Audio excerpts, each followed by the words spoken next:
갈라디아서 2장 6절부터 10절 말씀까지 같이 한 목소리로 공동합니다. 본문 한 번 더요. 갈라디아서 2장 6절부터 10절 말씀까지 같이 한 목소리로 공동합니다. 이거 저차선들 저기 신장님 이거 내리시지 마. 내려버려. 저거 여기 있어요.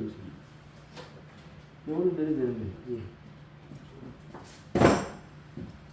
네, 이걸 한번씩 꺼야 돼. 2장 6절부터 10절 말씀까지 같이 공부합니다. 시작. 유명하다는 이들 중에 올라왔던 이들이 내게 상관이 없으며 하나님의 사랑의 영을 취하지 아니하시나니 저 명한 이들은 내게 더하여 준 것이 없고 도리어 내가 한 여자에게 복음 하나님을 맡기를 베드로가 한 여자에게 맡기와 같이 한 것을 보고 베드로에게 역사하사 그를 한 여자의 사도로 삼으십니다. 또한 내게 역사하사 나를 이방인의 사도로 삼으셨느니라. 또 내게 주신 은혜를 알므로 그같이 여기는 야고보의 누가와 요한도 나는 바울 바나바에게 교제의 약속을 하였으니 이는 우리는 이방인에게로 저희는 한 여자에게로 가게 하려 함이라.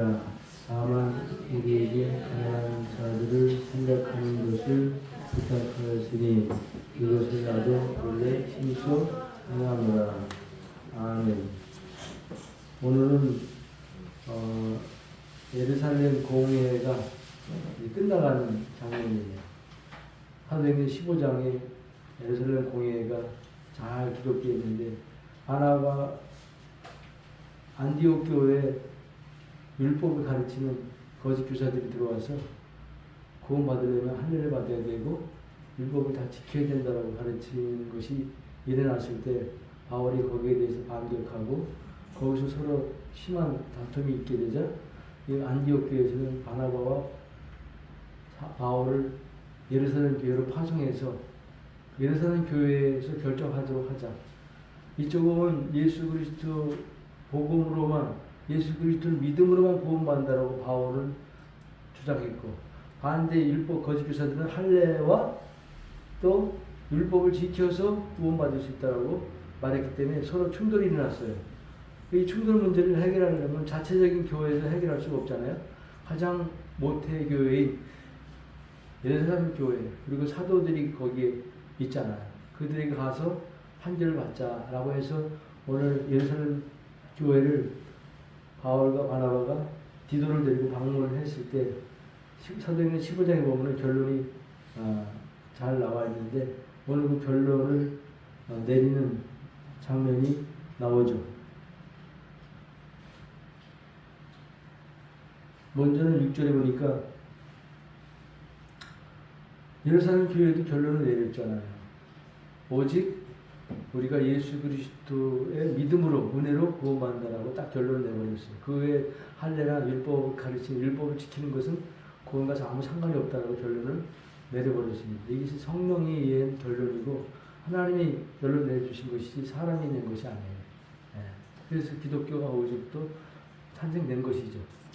루터에 의해서 기독교가 탄생된 게 아니고 그 공회에 의해서 순전한 복음이 지켜졌고 순전한 복음이 보존됐고 순전한 복음만을 전해서 구원을 이룰 수 있다라고 결론을 내렸기 때문에 그때부터 기독교가 유대교와 달리 기독교가 시작됐다고 볼 수가 있고 오늘날까지 내려왔다고 볼 수가 있는 것이죠. 오늘 6절에 보니까 유명하다 하는 이들 중에 본래 어떤 이들이든지 내게 상관이 없으며 유명하다는 자는 누구예요? 오늘 세 사람이 나오죠. 야고보, 게바, 요한. 야고보와 베드로와 요한을 사도 바울이 유명하다 하는 자들로 이렇게 칭하고 있어요. 상관없는데 하나님은 외모를 취하지 아니하시나니 저 유명한 이들은 내게 더하여 준 것이 없고 그렇게 말하고 있죠. 저들은 내게 더하여 준 것이 없고 이 말이 무슨 말이냐면 저 유명한 자들이 나에게 어떠한 제한도 한 것이 없다라는 의미예요. 야고보, 베드로, 요한이 사도 바울이 예루살렘 교회 도착하자마자 복음을 제출했잖아요. 자기가 전한 복음을 제출했을 때 그 검토했을 거 아니에요. 검토했을 때 그 야고보와 베드로와 요한이 이 복음은 온전하다 라고 결정을 내린 거예요. 사도 바울이 낸 보고서에 보니까 복음의 내용이 전부 다 수록이 되어 있는데 자기들이 전한 복음과 똑같다는 것을 인정한 거예요. 그래서 더하여 준 것이 없다라는 것은 뭘 덧붙이거나 빼라고 요구하지 않았다는 거예요. 바울 이 보고서에 보니까 이 부분은 빼야 될 것 같소, 이 부분은 더해야 될 것 같소 이렇게 말한 적이 없다는 거예요. 그저 100% 그대로 사도 바울이 제출한 복음의 내용을 그대로 수용했다는 거예요. 인정했다는 거예요. 받아들였다는 거예요. 그러니까 예루살렘 교회 사도들이 전한 복음이나 바울이 제출한 복음의 내용과 같다라는 것을 그들이 인정했다는 것이죠. 여기서 하나가 될 수 있는 거예요. 만약 거기서 뭘 고치라고 했으면은 바울의 복음과 그 예루살렘 교회 사도들이 전한 복음이 달랐다는 것인데 아무런 제한도 없다는 것은 더해준 것이 없다는 것은 떼거나 덮으실 것이 요구한 일이 없다는 것이죠. 같은 복음이라는 것을 그들이 인정한 거예요.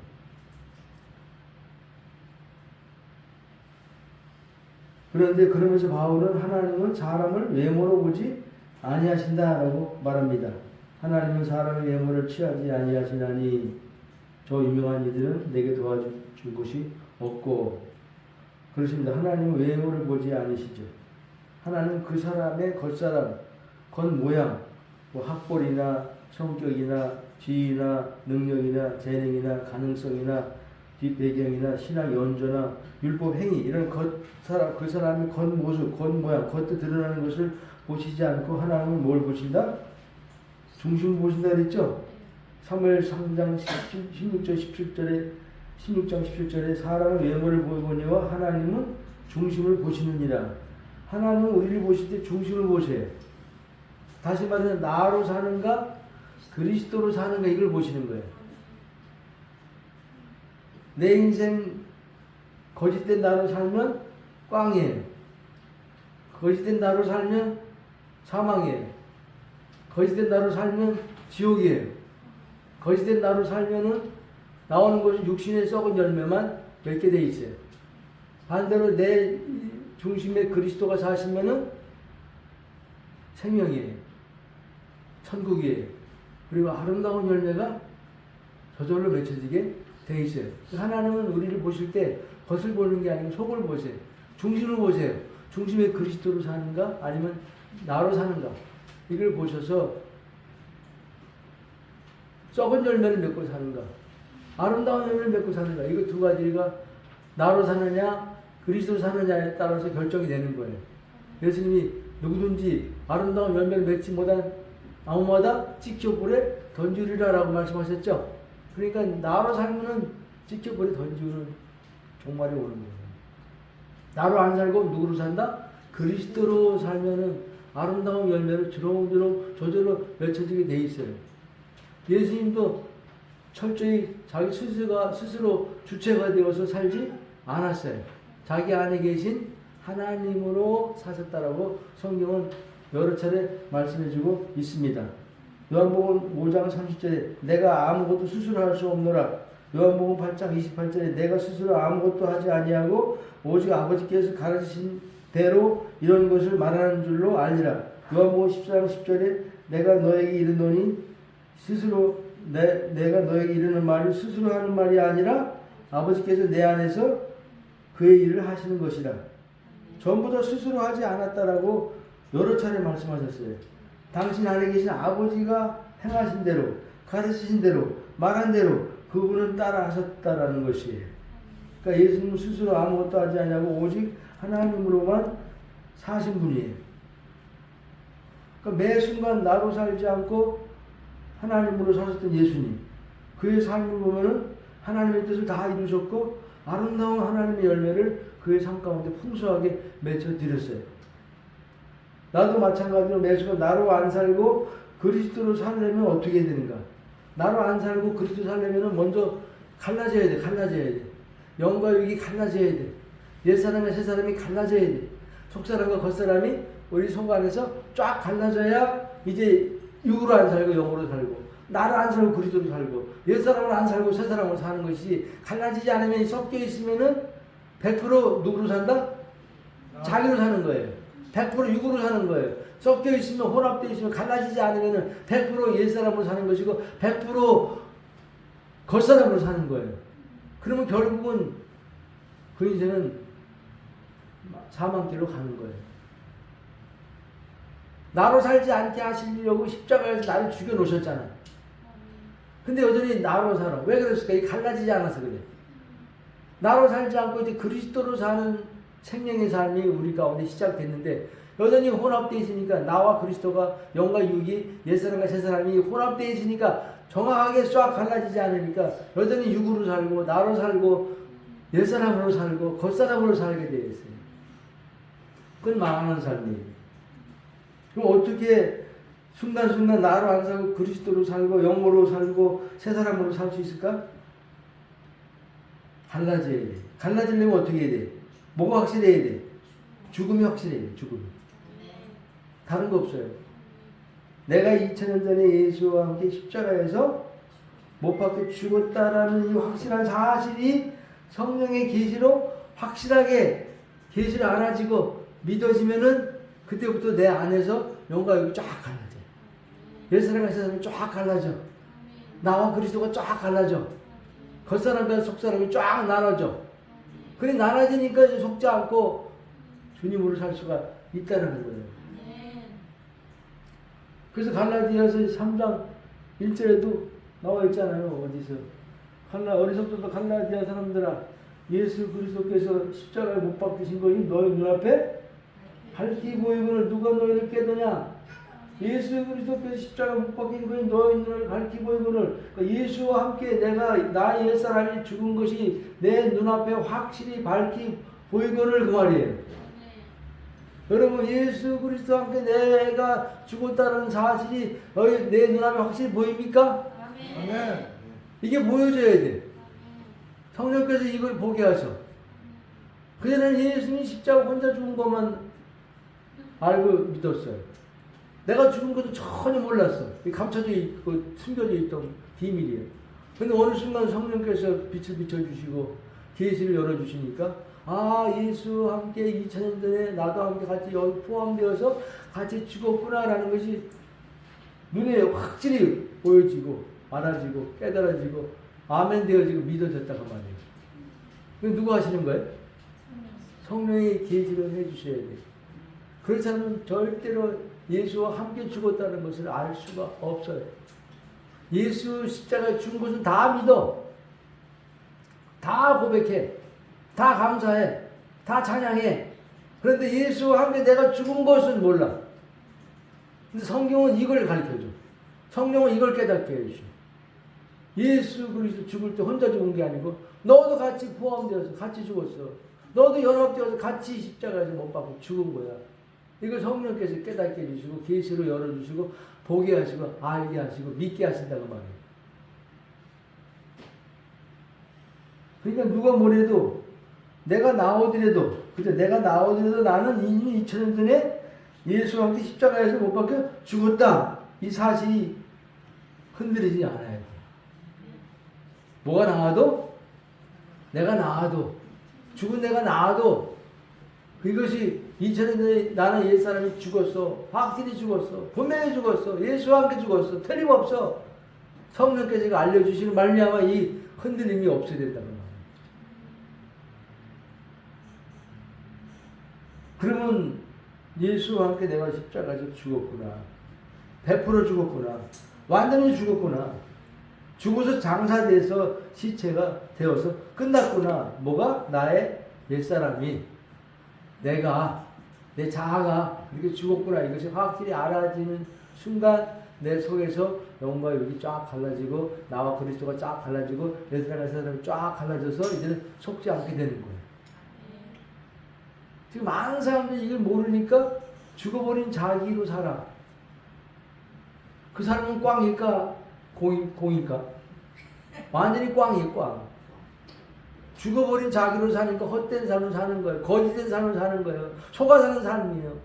마귀는 절대 너 옛사람, 네 자아가 네가 예수와 함께 죽었다는 사실을 모르게 숨겨, 가려, 감춰, 모르게 해.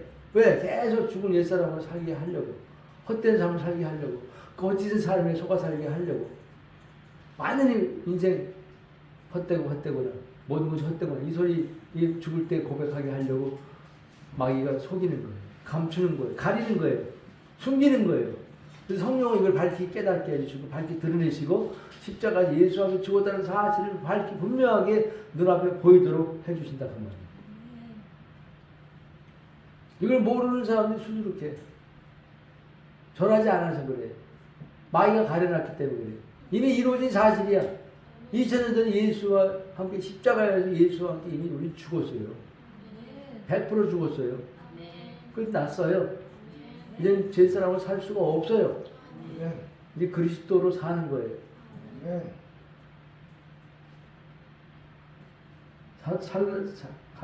데살로니가 전서 1장 5절에 이는 우리의 복음이 말로만 너에게 이른 것이 아니라 오직 능력과 성령과 큰 확신으로 된 것이라. 큰 확신으로 됐대잖아요.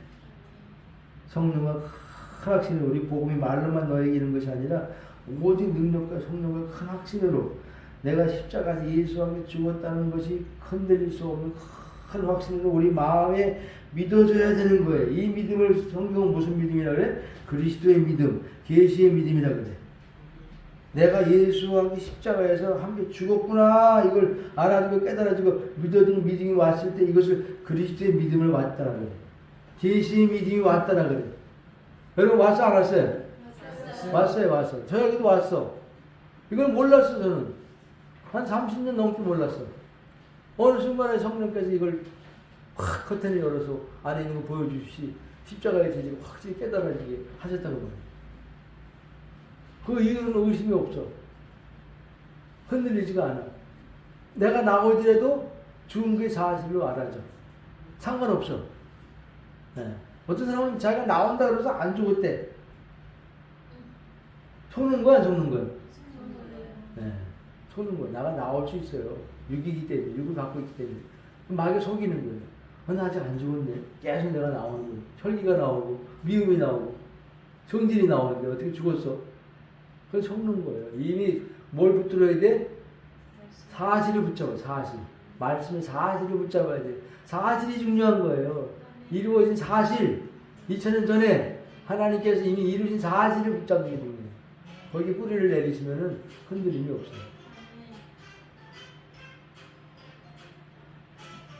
여기 7절에 보니까 도리어 내가 무할례자에게 복음 전함을 맡기를 베드로가 할례자에게 맡은 것 같이 한 것을 보고 8절에 베드로에게 역사하사 그를 할례자의 사도로 삼으시니가 또한 내게 역사하사 나를 이방인에게 사도로 삼으셨느니라.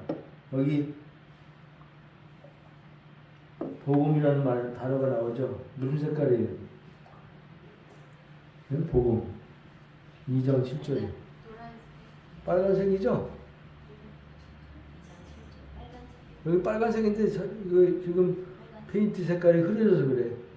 빨간 색깔 복음. 역사는 또 무슨 색깔이에요? 역사도 빨간 색깔이죠? 네. 사도만 파란색이에요. 파란색. 그 복음, 역사, 사도 이것이 셋이 한 세트예요. 한 세트. 다시 말해서 복음, 역사, 사도. 사도들이 복음 전하는 곳에 반드시 성령님이 역사하신다는 말이에요. 베드로를 할례자의 사도로 삼으시니가 나를 이방인에게 사도로 삼으셨느니라. 베드로를 누가 할례자의 사도로 삼으셨어요? 하나님이 주어잖아. 하나님이 주어잖아요. 그죠? 하나님이 주어죠? 하나님이. 그러니까 하나님이 베드로를 할례자의 그 유대인의 사도로 삼으셨고 바울을 이방인의 사도로 하나님이 삼으셨어요. 그 베드로를 부르셔서 사도의 직분을 맡기셨고 바울을 부르셔서 사도의 직무를 하나님이 맡기셨어요. 그들은 그 사역을 복음 전도의 사역을 잘 감당했어요. 온 세계에 복음이 증거됐어요. 수많은 영혼들이 구원받고 주께 돌아왔어요. 우리들도 부르셔서 직무를 맡기신다라고 말하고 있어요. 베드로만 사도로 맡기시고 바울만 사도로 맡기신 게 아니고 우리들에게도 부르셔서 직무를 맡기신다라고 성경은 말하고 있어요. 그리스도의 몸된 교회를 세우기 위한 직분이 몇 가지가 있다고 그랬어요? 주의 몸을 세우기 위한 직무, 5가지 직무가 있다고 그랬죠? 에베소서 4장 11절에 그가 혹은 사도로 혹은 선지자로 혹은 복음 전하는 자로 혹은 목자와 혹은 교사로 세우셨으니 이는 성도를 온전케 하며 봉사의 일을 하게 하며 그리스도의 몸을 세우려 하심이니라. 그러니까 그리스도의 몸을 세우게 하기 위해서 필요한 5가지 직무를 하나님이 세우시고 그 직무 가운데를 5가지 직무 가운데를 부르셔서 사용하신다고 일하신다고 말이에요. 그러면 뭐가 세워져? 교회가 세워진다는 거예요. 교회를 세우기 위한 5가지 직무가 있어. 첫째는 사도, 그 다음에 선지자, 복음 전도자, 그 다음에 목자와 교사. 이 5가지 직무가 교회를 세우기 위해서 필요한 직무예요. 이 5가지의 직무가 없으면은 교회는 세워질 수가 있을까 없을까? 없어요. 하나님이 교회를 세우기 위한 5가지 직무를 세워놓고 거기 5가지 직무 가운데 우리를 부르셔서 그 역할을 하게 함으로써 그리스도 몸을 세우게 하려 하십니다. 주의 몸이 세워지는 거예요. 첫째는 사도, 선지자, 복음 전도자, 목자, 양을 잘 키우고 품고 먹이고 입히고 하는 목자. 그 다음에 교사는 뭐예요? 가르치는 자죠. 사도는 뭐예요? 복음 전에서 뭘 개척하는 자예요. 교회를 개척하는 자예요. 사도. 그 다음에 선지자는 하나님의 말씀의 뜻과 경륜을 잘 알아서 그 말씀으로 성도들을 잘 방향을 제시하고 가이드해주고 이끌어가는 역할을 하는 자가 선지자예요. 복음 전도자는 말 그대로 은혜의 복음을 전하는 데 아주 앞장서는 자가 복음 전도자예요. 목자는 양들 잘 돌봐. 양들 잘 먹이고 입혀. 양들 잘 케어해. 이게 목자가 하는 일이에요. 교사는 사람 갖다 붙여주면, 새신자를 갖다 붙여주면 잘 가르쳐. 복음으로 잘 가르쳐. 십자가의 진리를 잘 가르쳐. 그래서 그들이 그 가르침을 받고 복음을 받아들여서 구원받게 해. 그 5가지 직무가 오늘날에도 몸된 교회 안에 있다는 거예요. 그러니까 하나님이 저와 여러분들이 5가지 직무 가운데로 부르신다는 거예요. 누군 사도로 세우시고, 누군 선지자로, 누군 복음 전하는 자로, 누군 교사로, 누군 목자로. 여기에 해당되지 않은 자들은 뭘까? 5가지 가운데 해당되지 않은 자들은 성도로 부르셨어요. 성도. 로마서 1장 7절에 로마에 있어 하나님의 사랑하심을 입고 성도로 부르심을 입은 모든 자에게 하나님 아버지와 주 예수 그리스도조차 은혜와 평강이 있기를 원하나. 그 5가지 직분이 나는 해당이 안 돼. 그 사람은 어디로 부름받았어? 성도로 부름받은 거예요. 성도도 되게 중요해요. 성도는 지체야, 지체. 지체 역할을 하는 거예요. 지체 역할을 해야 교회가 세워져. 주의 몸이 세워져. 지체들끼리 연합하고 사랑을 나누고 용납하고 받아주고 함께 섬기며 함께 섬기며 축복하며 함께 교회를 세워져 나가는 역할을 하는 자들이 지체라는 거예요. 그러니까 나는 아무 역할을 하는 게 없어. 이렇게 말할 수가 없는 거예요. 5대 직무 가운데 해당이 안 된 지체는 성도로 하나님 부르셨구나. 난 성도 역할을 하면 되는구나. 지체 역할을 다 하면 되는구나. 지체는 서로 용납하고 서로 사랑하고 서로 받아주고 서로 섬기고 서로 축복하면서 교회를 세워나가는 자가 지체예요. 그러니까 그렇게 해서 하나님 교회를 세워나가시는 거예요. 여기 우리 가운데 사도로 세움받은 자도 있어요. 복음을 전해서 교회를 세우는 자, 개척하는 자, 이런 자들이 교회 안에 있을 수 있어요. 선지자들, 하나님의 뜻을 잘 깨달아. 하나님의 경륜, 깊은 경륜을 잘 깨달아. 그 깊은 경륜과 뜻을 잘 깨달아서 성도들을 그 경륜과 뜻 가운데로 잘 가이드하고 인도하고 방향을 제시하고 바로 갈 수 있도록 안내해주는 역할을 해주는 자가 선지자. 복음 전하는 자. 복음 받았으니까 복음 전하는 거예요. 만나는 자들에게 입만 여는 복음이 줄줄 나와. 그 전도자예요. 그 사람. 누구를 만나든지 복음이 줄줄 나와. 건드리면 나와. 누르면 나와. 복음이 꽉 차 있어. 이 자들은 복음 전환자로 하나님이 세우는 거예요. 평생 복음 전환자로 가는 거예요. 하나님.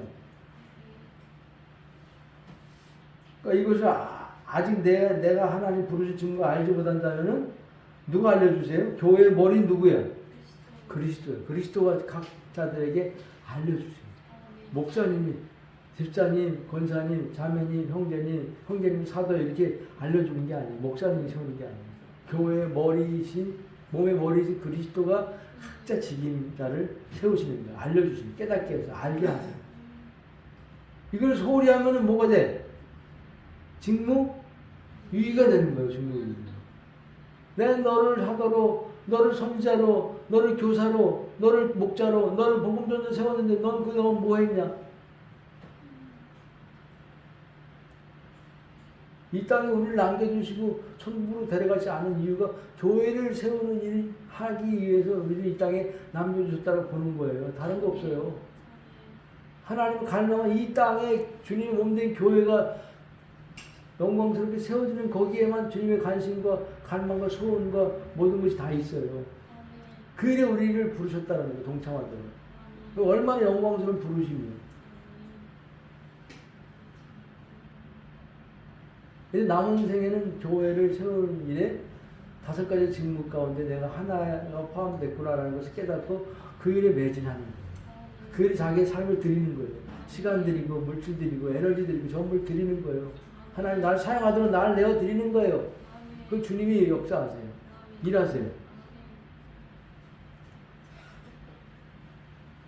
7절에 내가 무할례자에게 복음 전함을 맡기를 베드로가 할례자에게 맡음과 같이 한 것을 보고 무할례자는 뭐야? 이방인이죠?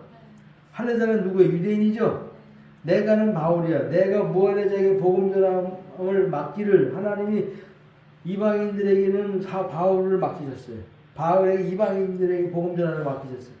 베드로에게는 유대인들 할례자에게 복음 전하라고 복음을 맡겼어요. 그러니까 바울이 무할례자 이방인들에게 전한 복음이나 베드로가 할례자 유대인들에게 전한 복음이 같아요, 달라요? 똑같아요. 베드로도 바울도 언제나 전파하는 복음은 예수 그리스도 십자가의 죽음과 뭐다? 부활의 복음을 전했어요. 사도행전 전체를 보면 다 똑같아요. 베드로가 전한 복음도 예수 그리스도 십자가의 죽음과 부활에 초점이 맞춰져 있었고 바울이 이방인들에게 전한 복음도 예수 그리스도 십자가의 죽음과 부활이었어요. 다른 거 안 전했어요. 똑같아요. 둘이. 2000년 전에 하나님이 다 이루신 은혜의 복음을 전한 거예요. 십자가의 완성된 복음을 전한 거예요. 더 정확히 말하면 예수 그리스도의 십자가의 죽음과 부활의 복음은 예수 그리스도의 죽음과 부활과 승천과 성령 안에서 그리스도와의 내주 연합이 되는 복음을 전했다는 거예요. 예수 그리스도의 죽음과 부활과 승천과 성령 안에서 그리스도와 내가 내주 연합되는 복음을 전했다는 거예요. 그러니 성령이 역사하지 않았어요. 그래서 복음이 증거되는 곳에는 반드시 성령이 부지런히 급하게 아주 열심히 일하세요. 율법이 전하는 곳에는 성령이 역사할까 안 할까? 율법 전하는 곳에 성령이 일할 수가 없어요. 복음 전하는 곳에는 성령이 운행하시고 역사하시고 일하세요. 근데 불법 전하는 곳에는 성령이 역사할 수가 없어요. 성령이 떠나셔. 마귀가 역사하는 거예요. 마귀가 거짓 진리를 받아들이도록 역사하는 거예요. 율법 거짓 진리를 아멘하도록 속이는 거예요. 가라지가 되는 가라지. 거짓된 씨가 떨어지면 가라지가 돼. 알곡이 떨어져야 옥토가, 생명의 씨가 떨어져야 옥토가 되는데 율법 말씀을 아멘을 잠깐 받아 먹으면은 그는 가라지가 되고 쭉정이가 되는 겁니다. 복음 말씀을 아멘을 받아 먹으면 생명의 씨가 떨어져서 마음과 떨어져서 알곡이 되고 곡식이 되는 거예요. 그래서 율법이 전하는 곳에는 성령이 떠나시고 마귀가 역사하고 복음이 증거되는 곳에는 반드시 성령이 역사하시고 운행하시고 일하신다는 말입니다. 그래서 여기 8절에 그렇게 말했잖아요. 베드로에게 역사하사 그를 할례자의 사도로 삼으시니라. 또한 내게 역사하사 나를 이방인의 사도로 삼으셨느니라. 베드로에게도 복음 전할 때 성령이 역사하셨고 바울에게도 복음 전할 때 성령이 역사하셨다는 거예요. 복음 전파되는 곳은 반드시 성령이 역사하세요. 성령이 복음 듣는 자의 귀를 열어주시고 눈을 열어주시고 마음으로 깨닫게 해주셔서 복음을 순종하게 하시고 복음을 받아들이게 하신다 그 말이에요. 성령이 하신 역사예요. 복음을 전하는 것은 반드시 성령께서 귀를 열어주셔. 귀 있는 자는 성령이 교회들이 하신 말씀 들을지어다. 이 귀가 있어야 돼. 듣는 귀가 있어야 되는데 우리는 태어날 때 죽은 자로 태어나기 때문에 영적 소경이고 영적 기모걸이야. 복음 알아들을 수 있고 알아들을 수 없고 알아먹을 수도 없고 볼 수도 없어. 너희는 보아도 보지 못하고 들어도 듣지 못하고 마음으로 깨닫지 못해서 돌이켜 구원받지 못하게 될 것이다. 성령께서 역사하셔야 귀가 뚫리고 눈이 열리고 마음으로 깨달아서 돌이켜서 복음을 받아들이게 된다고 말해요. 이 성령이 하신 역사예요. 골로새 1장 6절에 골로새 교회들이 복음 받았을 때 성령이 역사하셨습니다. 골로새 1장 6절에 이 복음이 이미 너희에게 이름에 너희가 듣고 복음을 들었을 때 참으로 하나님의 은혜를 깨달은 날부터 하나님의 은혜를 들었을 때 참으로라는 거예요. 마음으로 성령의 계시로 하나님의 은혜를 깨달은 날부터 누가 깨닫게 하신 거예요? 하나님의 은혜를. 예수와 함께 내가 죽고 예수와 함께 내가 부활되고 예수와 함께 하늘 보좌에 앉혀지고 성령 안에서 내가 예수와 그리스도와 연합된 이 사실을 누가 깨닫게 해주신 거예요? 성령이 깨닫게 해주신 거예요. 깨달은 날부터 너희 중에서와 같이 또한 온 천하에서도 열매를 맺어 자라는도다. 성령님이 복음을 들을 때 복음의 진리를 깨닫게 하시고 진리를 믿게 하시고 그리고 생명되어서 열매되어서 자라게까지 하신다 그 말이에요. 성령이 다 하시는 거예요. 우리는 전하는 것밖에 할 게 없어. 그러면 성령이 전하는 중에 역사하시는 거예요. 길을 열어주셔야 들려. 복음이. 그러면 복음 전할 때 벽을 치는 것 같은 절벽 같은 느낌을 들 때가 있죠. 전혀 못 알아보고 알아듣지 못해. 그건 뭐예요? 성령이 아직 역사 안 했기 때문에. 성령이 역사하셔야 깨닫게 되는 거예요. 듣고 보게 되는 거예요. 믿게 되는 거예요. 열매 맺게 되는 거예요. 그러니까 복음 전하는 자들은 누구를 의지해야 돼? 성령님 역사하셔야 됩니다. 주님이 일하셔야 됩니다. 나는 할 수 없습니다. 이런 마음으로 복음을 전해야지.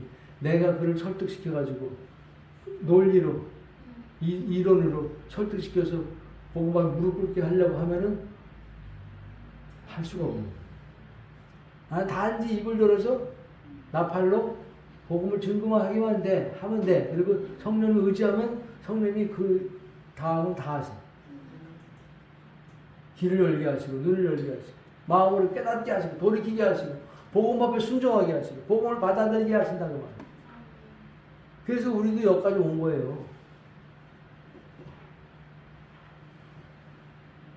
성령이 일하지 않았으면 우리는 복음을 알 택이 없고 깨달을 택이 없어. 믿을 수가 없어요. 믿음으로 복음을 순종하는 것도 누가 하시는 거예요? 성령이 하셔야 돼요. 요한복음 16장 13절에는 진리의 성령이 오시면 그가 너희를 모든 진리 가운데로 인도하시리라 그렇게 되어 있어요.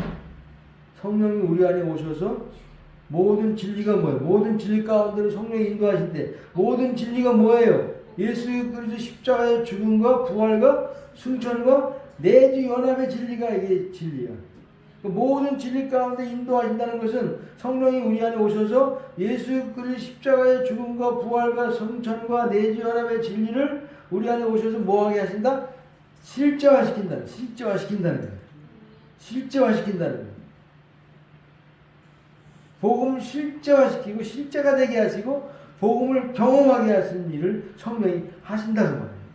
특별히 십자가의 죽음과 부활과 승천, 이것을 실제화시키는 영이 성령이에요. 성령은 십자가를 실제화시키는 영이야.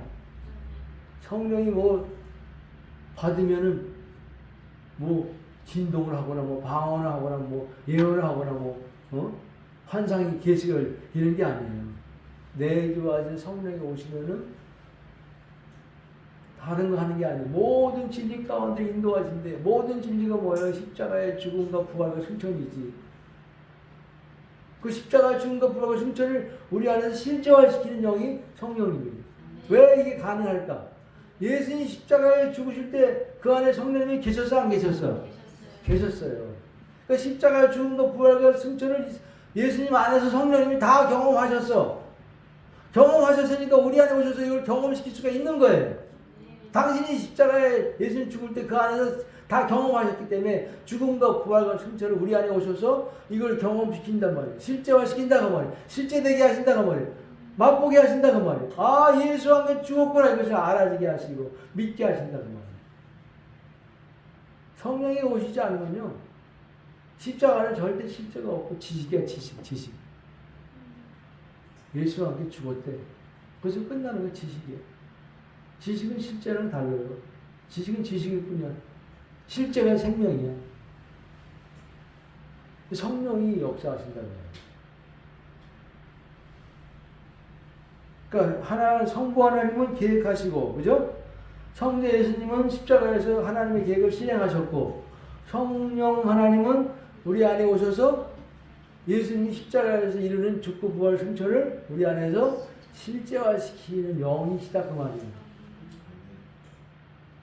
그러니까 우리가 예수와 함께 죽었다는 것이 알아지고 지금 실제로 누리면서 나로 안 살고 그리스도로 살게 되는 것이지, 성령이 우리 안에서 실제화시키지 않았으면 어떻게 내가 죽고 그리스도가 사는 삶이 실제가 되게 될 수 있나 그 말이에요. 못 살아요. 그 삼위일체 하나님의 합동작전이야. 성부 하나님은 창세전에 계획하셨고, 성자 예수님은 십자가에서 그 하나님의 계획을 십자가에 죽고 부활 승천으로 완성하셨고, 성령님 우리 안에 들어오셔서 이 십자가에서 이루신 이 모든 사건을 실제화시킨다. 저절로 실제를 누리게 되는 거예요. 누가 하시는 건 성령이 오셨습니다. 누리고 덜 누리고 많이 누린 것은 그 정도의 차이지 전부 다 누리게 돼 있어요. 성령이 우리 안에 계셔 안 계셔? 계시잖아요. 뭐 하죠? 성령이 오셔서? 다른 거 아니에요. 모든 진리 가운데 인도하시는데, 모든 진리가 뭐예요? 십자가에서 예수와 함께 죽고 부활되고 승천한 거예요. 세 가지가 진리 중에 가장 큰 진리예요. 깊은 진리예요. 비밀이야. 이거 성령님이 십자가시킵니다.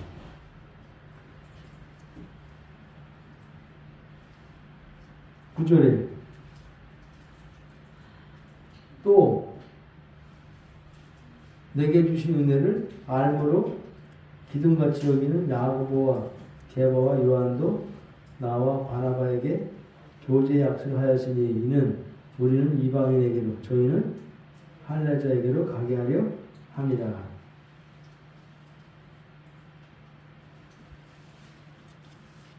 이제 공예가 끝났어요. 끝나고 나서 마지막 결론이 뭐예요? 바나바와 바울이 야고보와 게바와 요한과 뭐 했다? 악수했어. 악수. 교제 악수. 어떻게 악수하게 되었어요? 내게 주신 은혜를 알므로 그렇게 있잖아요. 또 내게 주신 은혜를 알았기 때문에 기둥같이 여기는 야고보, 게한, 요한이 나와 바나바에게 교제 악수를 청했고 했다 그 말이에요. 그러니까 내게 주신 은혜를 야고보와 게바와 요한이 바울에게 하나님이 주신 은혜를 알았다라는 거예요. 알았기 때문에 신뢰가 갔고 인정이 되었고 확신이 되었기 때문에 이제 교제 약속을 하게 되는 거예요. 내게 주신 은혜가 무엇이었어요? 하나님 바울에게 베푸신 은혜가 무엇이었고 이것을 그 게바와 야고보와 요한이 알았다는 거예요. 알고 나서 교제 약속했다는 거예요. 하나님 바울에게 베푸신 은혜는 세 가지예요. 이걸 야고보와 바울과 베드로와 요한이 알았다는 거예요. 듣고 알았어요. 그러면서 교제 약속을 청했다는 거예요. 하나님이 바울에게 외부전에는 첫 번째는 다메섹 회심이에요. 다메섹 회심. 다메섹에 예수 믿는 자들을 잡아다가 죽이기 위해서 핍박하러 가다가 부활하신 예수님을 만나서 거기서 꼬꾸라지고 거기서 계시받고 거기서 사도로 하나님이 세움을 받게 됩니다. 그래서 하나님이 바울을 사도로 세운 것을 야고보와 베드로와 요한이 알았어요.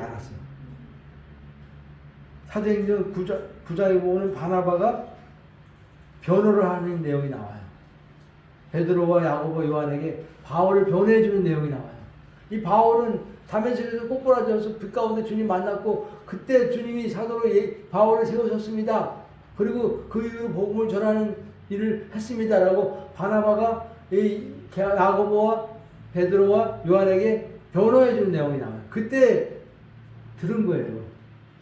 아, 바울이 틀림없구나. 이 사도를 지금 받았구나. 아, 바나바가 말할 정도니까 틀림없네. 그렇게 깨달은 거예요. 아는 거예요. 또 한 가지는 그리스도의 복음이 계시가 바울에게 열린 것을 이 유명한 세 사도가 알았어요. 계시로 열렸다 그랬죠? 1장 21절에 뭐라 그랬어요? 1장 22절에 1장 22절인가? 1장 2장 2절. 1장 12절이네? 계시. 네, 12절이죠. 예수 그리스도의 계시로 말미암았느니라. 사도 바울은 자기가 계시로 복음을 알게 되었다고 얘기했어요. 이거를 보고서에도 아마 제출한 보고서에도 아마 이 내용을 적었을 거야. 아마. 사도 바울이 예루살렘 공회에 참석하자마자 보고서를 제출했을 때 내가 다메섹에서 부름받았고 사도로 세움받았고 그리고 그때 계시가 임해서 내가 복음의 진리에 대해서 확 열리게 되었다라는 사실을 보고서에 기록하고 제출했을 때 이 보고서를 보고 아 사도 바울에게 계시가 열렸구나 이것을 알게 되었다는 것이죠. 또 하나는 뭐예요? 2장 2절에 있습니다. 네? 2장? 계시가 2장 2절에 있고 방금 거기에 있고. 네, 1장 13절에도 있고 12절에도 있고 2장 2절에도 계시로 인하여. 네. 어쨌든 1장 12절에 계시로 예수 그래서 계시로 알게 되었다라고. 내가 누구한테 받은 것도 아니고 배운 것도 아니고 내가 연구한 것도 아니고 이 복음은 계시로 알아졌다라고 말하고 있어요. 또 하나는 바울이 회심후 복음 전파한 사역의 열매를 이 베드로와 야고보와 요한이 알게 된 거예요. 바울이 복음 전파를 안디옥교회가 전국에 세워졌죠. 안디옥교회 1년 동안 바나바와 함께 사역함으로 안디옥교회가 세워졌어요. 그리고 갈라디아 교회를 개척했죠. 그죠? 선교 1차 선교 전도여행 2년 만에 갈라디아 교회가 세워진 거예요. 이 세 가지 사도 바울이 사도로 세움 다메섹에 사도로 세움 받은 거, 그다음에 계시로 복음이 열린 거, 그다음에 복음 전파 열매 이 세 가지에 대해서 야고보와 베드로와 요한이 바울의 하나님 베푸신 이 세 가지 은혜를 알고 신뢰가 오니까 바울과 바나바에게 무슨 손을 뻗쳤어요? 교제의 손을 뻗친 거예요. 기둥같이 여기는 야고보와 게바와 요한도 나와 바나바에게 교제 약속을 하였으니 이 교제 약속은 대단히 중요한 의미가 있어요. 세 가지 의미가 있어요. 베드로와 바울이 손을 잡았다는 것은 뭐예요? 바울과 베드로가 전파한 복음이 같다라는 거예요. 하나라는 거예요. 이제는 율법과 할례를 전하지 말자라는 다짐의 약속이에요. 다짐의 약속이에요. 베드로 사도요, 바울 사도요, 우리 이제 할례 전하지 맙시다. 율법 전하지 맙시다. 오직 십자가 은혜의 복음만 전합시다. 당신이 전하는 복음이나 내가 전하는 복음이나 같지 않소. 우리 손잡고 한번 힘을 냅시다. 이렇게 복음이 하나 된다는 확증하는 약속. 복음이 하나가 아니요. 바울 복음 따르고 베드로 복음 따라서 앞설 수가 있어요, 없어요? 할 수가 없어요. 교제할 수가 없어요. 우리 우주적 교회는 다 열려 있어. 근데 복음이 같아야 하나가 되고 교제가 돼. 복음이 달리면은 교제가 돼, 안 돼? 안 되는 거예요. 형제가 될 수가 없어. 복음이 다르면 어떻게 형제가 되고 지체가 되고 연합이 될 수가 있겠어요. 복음이 같으면은 전부 다 형제가 되고 자매가 되고 지체가 되고 열려 있어요. 우주적 교회는 복음이 같으면. 지금 바울과 베드로가 악수한 것은 당신이 전하는 복음이요 우리가 전하는 복음 다 같지 않습니까? 이제 율법 전하지 말고 할례 전하지 맙시다. 이런 다짐의 악수예요. 또 한 가지는 이 악수했다는 건 뭐예요? 사도 바울의 사도성의 논란이 종지부를 찌는 악수예요. 그동안 사도 바울이 무슨 사도냐? 제가 언제 사도가 되어서 예수님이 12제자 가운데 들어가지도 못했잖아. 이렇게 시비가 많았었어요. 그때는 사도 바울이 항상 사도성을 강조했어야만 됐고 어디가든지 사도성을 변호했어야만 됐어요. 근데 요번에 베드로와 야고보와 요한과 바울과 바나바가 딱 악수하는 것을 통해서 이제 사도 바울의 사도성에 대한 논란은 종집을 찍은 거예요. 그들이 사도로 인정한 거예요. 누가 인정했어요? 유명한 자들. 예루살렘의 최고 지도자들. 예수님의 맏동생 야고보와 예수님의 수제자 베드로와 예수님을 사랑받았던 제자 요한이 악수를 했다는 것은 뭐, 당신도 하나님의 시원 사도가 틀림없어. 이걸 인정해 준 거예요. 바울도 사도라는 것을 인정해주는, 확증해주는 그런 악수이기 때문에 이제 더 이상 바울이 사도성에 대해서 논란을 시행할 이유가 없게 되는 거예요. 자유하게 되는 거예요. 그러니까 가룟 유다가 빠지고 다시 바울이 들어간 거랑 마찬가지예요. 예수님 12제자 가운데 가룟 유다가 먼저 죽었잖아요. 자살해서. 한 사람이 필요한데 마띠아는 나오지 않아. 성경에 기록이 되어 있지 않아. 사역의 내용이 나오지 않아. 뭐가 사도행전 2장에 한번 딱 나오고 마띠아 제일 뽑아서 사도로 세웠다. 진짜 12저 채워줘야 되는데 12사도 가운데 가룟 유다 자리 채워준 사람은 누구예요? 사도 바울. 12이 딱 맞는 거예요. 12숫자 완전수. 그래서 예루살렘 공의가 이 악수로 딱 끝나는 거예요. 이제 우리가 한 복음을 통일된 복음, 이 십자가의 은혜의 복음만 전하자. 그리고 또 한 가지 이제 악수했다는 건 뭐예요? 이제 베드로 당신은 유대인들에게 가서 전하시오. 사도 바울 당신은 이방인들에게 가서 복음 전하시오. 그래서 우리가 세계 복음화를 이룹시다. 그런 다짐의 연합의 악수예요. 우리 손에 달려있다 그 말이에요. 뭐가? 세계복음화가 우리 손에 달려있다 그 말이에요. 베드로는 유대인들 할례자에게 복음 전하는 거예요.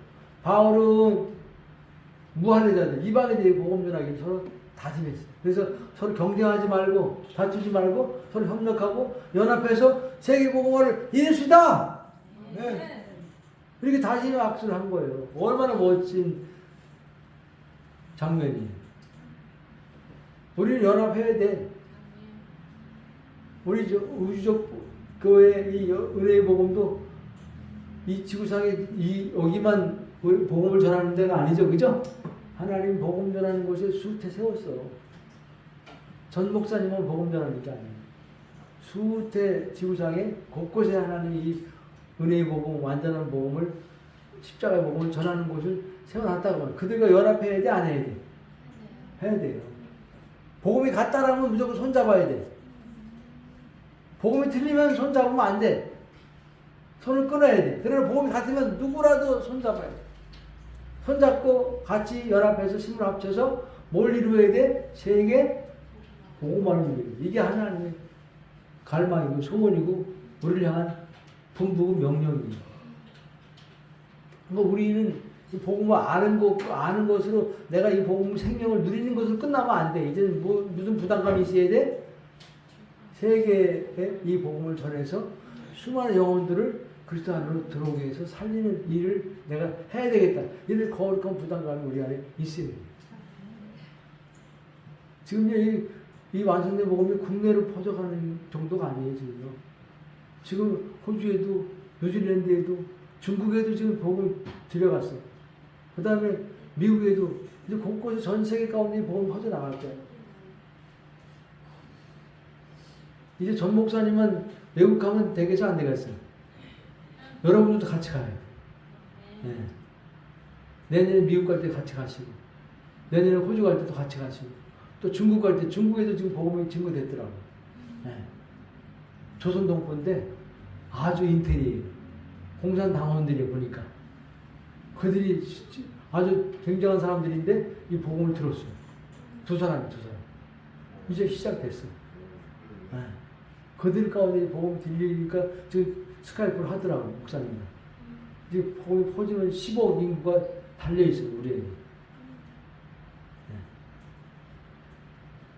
지금 중국어로 지금 번역되고 있죠, 책들이요. 아세요, 여러분? 우리가 읽는 전근 목사님 책이 11가지 그 시리즈 책이 중국어로 번역되고 있어요, 중국말로. 지금 한 권이 완성됐다라고 그러더라고요. 연합의 비밀인가. 계속 시리즈를 낸대요. 중국 사람이 퍼지면은 세계복음화가 이루어집니다. 선교사들한테 막 달릴 게 아니에요. 선교사들이 지금 복음을 갖고 갔을까? 안 갖고 갔을까? 네, 복음을 못 갖고 들어갔어. 율법 복음 갖고 들어갔어. 그들한테 맡기면 안 돼. 그들은 교회를 세울 수가 없어. 우리가 가야 돼. 우리한테 하나님 맡기신 거예요. 세계복음만. 온 땅의 믿기가 작고 소수지만은 세계복음을 우리에게 맡겼어요. 왜? 복음을 먼저 우리를 알게 하시고 믿게 하시고 맡겼잖아요. 그 복음을 맡겼다는 건 너희에게 영혼을 붙여주신다는 뜻이에요.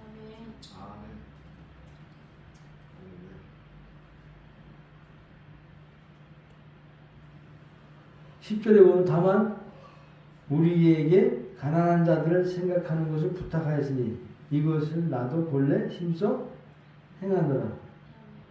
맨 마지막에 결론이에요. 예루살렘 교회의 물질적으로 어려움을 베드로가 바울에게 토로한 거예요. 형제님, 사도요. 우리 지금 예루살렘 교회가 좀 어려운 가운데, 물질적으로 경제적으로 어려운 가운데 있습니다. 이제 이방 땅에 세워진 교회마다 들러서 그들에게 좀 도움을 요청해서 예루살렘 교회를 좀 도울 수 있도록 좀 해주세요. 지금 예루살렘 교회는 지금 심각한 어려운 물질적 경제 어려운 가운데 봉착하고 있으니까 사도 바울이 좀 도와달라고, 예루살렘 교회를 돕는 일에 좀 나서달라고 바울에게 부탁한 거예요. 가난한 자들은 영적인 가난한 자가 아니고 물질적으로 가난한 자들 말하는 거예요. 예루살렘 교회가 왜 어려웠냐? AD 40년경에 전 세계적으로 큰 기진이 있었다라고 성경에 나와요. 아가보가 예언했어요. 전 세계에 큰 기근이 있을 것이다. 그때 예루살렘 교회가 큰 타격을 입은 거예요. 뭐 농산물이 안 되고 곡식이 안 됐으니까 먹을 게 없게 된 거죠. 끼니가 어려울 정도로 어렵게 된 거예요. 또 한 가지는 예루살렘 성도들이 신앙을 지키다가 직장을 잃어버리고 사업장을 다 잃어버렸어요. 그 다음에 유대 공동체들 얼마나 핍박이 심했어요. 예수 믿는다 그래가지고. 그 공동체들 핍박이 심하니까 직장도 잃어버리고 사업장 잃어버리고 삶의 터전을 다 잃어버려서 뿔뿔이 다 흩어졌잖아요. 그리고 얼마나 가난해. 그리고 예루살렘 교회는 원래부터 가난한 자들이 예수 믿었어. 무슨 임금이나 무슨 고관 대작들이 예수 믿는 게 아니고 밑에 있는 지층민들이, 하느민들이, 저소득층들이, 어려운 사람들이 가난한 사람들이 예수를 처음부터 믿었기 때문에 예루살렘 교회는 그렇게 엎친데 겹쳐버렸어요. 그러니까 바울이 성경에 보니까 예루살렘 교회를 여러 번 방문해요. 방문해서 방문할 때마다 헌금을 모아다가 예루살렘 교회에다 갖다 줘요. 로마서 15장 25절 26. 그러나 이제는 내가 성도 섬기는 일로 예루살렘 가노니 이는 마게도냐와 아가야 교회 사람들이 예루살렘 성도 중 가난한 자들을 위하여 기쁘게 얼마나 동정하였음이라. 지금도 로마 교회에 말하고 있잖아. 내가 지금 예루살렘 가는데 이것은 마게도냐 교회와 아가야 성도들이 모은 구제헌금이다. 이걸 가지고 내가 예루살렘 가서 전달해주러 간다라고 말하고 있잖아요. 마게도냐 교회, 고린도 교회, 갈라디아 교회, 안디옥 교회, 이런 교회, 이방 교회들이 예루살렘 교회를 도왔다는 일이 성경에 기록이 되어 있어요. 그러니까 영적으로도 서로 교류해야 되지만은 물질적으로도 서로 교류를 했어요. 영적으로는 공급하고 물질적으로 공급 안 하면 이것도 한계가 형제사랑이 아니에요. 형제가 정말 먹을 것이 없고 끼니가 굶어져 가는데 이방 땅에 있는 교회는 그래도 좀 풍성해. 풍성하니까 넉넉한 것을 모아서 조금 덜 쓰고 덜 먹고 덜 입고 해서 모아서 어려운 우리 형제교회, 예루살렘 교회가 모태교회지만 형제교회잖아요. 같은 복음을 나눴잖아요. 그러니까 그 교회에다가 구제원금 모아다가 돕는 일을 하도 말이 여러 차례 예루살렘 방문했다라고 기록되어 있어요. 이번에 대전교회에 올라왔죠? 간거 본 사람. 네. 대전교회 그동안 카페 무슨 집 이런 데서 전전하면서 모임을 가졌대요. 모임이 숫자가 꽤 늘어났더라고요. 한 10명 모이는 것 같아요.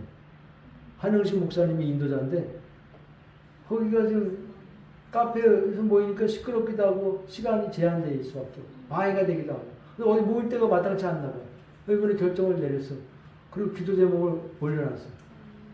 월 보증금 1,000만 원에 월 40만 원짜리 공간을 얻으려고 합니다. 기도 요청합니다. 여러분 기도해 주시기 바랍니다. 이렇게 올라왔어요. 기도해달라는 건 무슨 뜻이요? 물질로 좀 도와달라는 뜻이에요. 1,000만 원이 없으니까. 거기도 어려운 사람들이 모여 있으니까 1,000만 원이 그 작은 돈이에요. 그래서 우리 교회에서 50만 원을 교회 이름으로 보내주기로 결정했어요. 제가 마음으로 제가 50만 원만 보내주면 좋겠다. 네. 이건 여러분들이 헌금으로 한 것이니까 여러분들이 참여한 거나 마찬가지예요. 그래서 입시일만 이렇게 전국 교회에서 도와주면은 아마 그 공간을 얻을 수 있을 것 같아요. 네. 이런 일이 함께 이루어지면은 교회가 더 연합되고 하나 되고 하나님의 은혜를 더 감사하고 찬양 함께 감사하고 찬양할 수가 있게 됩니다. 기도합시다. 하나님 아버지 감사합니다. 베드로가 전한 복음이나 바울이 전한 복음이나 우리가 전한 복음이나 매 한 가지 같은 복음인 것을 고백합니다. 십자가에서 예수와 함께 내가 죽고 예수와 함께 내가 부활되고 예수와 함께 하늘보좌에 앉혀지고 성령 안에서 내가 그리스도와 완전히 연합된 이 완성된 복음을 우리에게 맡겨주셨사오니 이것은 내가 성령 안에서 누릴 뿐만 아니라 이 복음을 세계 전하 땅 끝까지 전파함으로 온 세계 복음화에 우리 인생이 사용되도록 역사하여 주옵소서. 이제는 교회의 머리가 되시는 예수 그리스도의 은혜와 하나님의 사랑과 성령의 교통하심이 우리 지금 성도들 모두 위에 이제부터 영원토록 함께 하시기를 간절히 축원하옵나이다. 아멘.